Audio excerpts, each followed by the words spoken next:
It is recommended that you practice and familiarize yourself with closed gear creation before moving on to arc gears, which can be a bit more complex.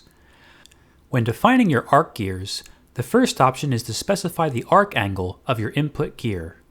This can be any arbitrary angle, up to 360 degrees. The repeatable option constrains your design such that the start and end of your arc smoothly wraps back to its original position, allowing you to chain together repeated copies of the same lobe. If your arc is marked as repeatable, you can enter the number of repetitions for each gear when adding mating gears in step 2. The bilateral symmetry and the discontinuities options are identical to their definitions for closed gears. See the closed gear definitions tutorial for details.